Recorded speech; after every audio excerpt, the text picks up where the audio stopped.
Hey everyone, today we're jumping into a subject that's just so important for anyone who works in Scotland. We're going to break down exactly what your rights are if you're ever unlucky enough to get injured on the job. So let's get right to the big question. What happens if you get hurt at work? Well, the bottom line is this. If your employer's negligence played a part in that accident, you have rights, and those rights are absolutely enforceable by law. All right, let's get into the reality of this. Thousands of people in Scotland get injured at work every single year. And we're talking about everything from, minor cuts and sprains to accidents that are completely life-changing. The key thing to remember is that the legal ideas we're about to talk about apply no matter how big or small that injury is. So where do these rights even come from? Well, the entire foundation, the legal bedrock of any workplace accident claim, is built on a core principle. It's called the employer's duty of care. Seriously, everything else stems from this one powerful concept. Now, what does that actually mean, in plain English? It means your employer has a legal responsibility to take reasonable steps to keep you safe. But pay close attention to that last part. Personal and non-delegable. That's huge. It means they can't just pass the buck. They can't hire a safety consultant and then wash their hands of it. The responsibility always stops with them. And this duty of care isn't just some vague, fuzzy idea. The law breaks it down into 4 very specific jobs your employer has. First, they have to give you a safe place to work. Second, they need a safe system of work. That means proper training, proper procedures. Third, they have to make sure the people you're working with are competent and know what they're doing. And fourth, the tools and equipment you use have to be up to the job and properly maintained. And it doesn't even stop there. On top of those fundamental duties, there's a whole mountain of official health and safety regulations, like the famous 1974 Act, that add even more layers of specific rules. All of this just strengthens the protections that are in place for you. Okay, so let's imagine the worst has happened. An accident has occurred. What you do in those first few moments, hours, and days is absolutely critical. It's not just crucial for your health, but also for any potential claim you might need to make down the line. Think of this as your immediate action plan.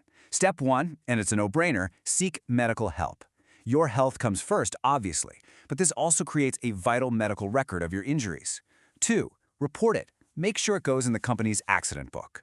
3, witnesses. If anyone saw what happened, get their name and number. And 4, if it's safe, take photos. Pictures of the hazard that caused the accident before it gets cleaned up can be absolute gold as evidence. Now, for more serious accidents, there's also something called RIDOR. This is a set of regulations that legally forces your employer to report what happened to the Health and Safety Executive, the HSE. Why does that matter to you? Because it creates an official, outside record of the event, which can be incredibly useful for proving what went wrong. Okay, so you've done all the right things right after the accident. What happens next? Let's walk through the actual journey of making a claim so you know what to expect. This is a great little roadmap. It all starts with gathering the evidence we just talked about. Then a formal letter of claim gets set off, usually to your employer's insurance company. That kicks off a period of negotiation.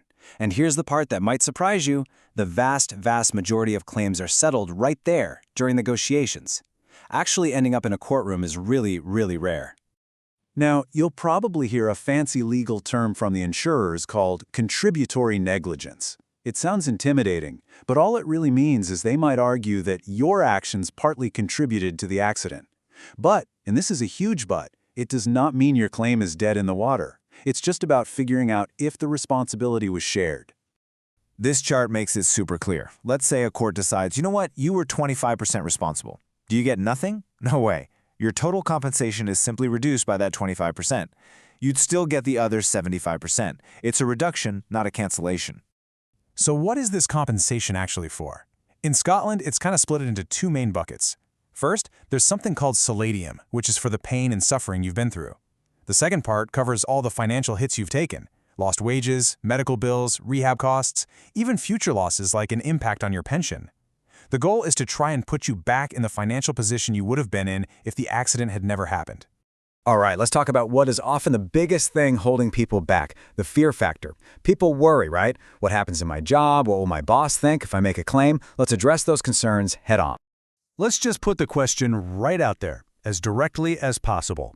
Can your employer fire you for making a personal injury claim? And the answer from the law is a very clear no.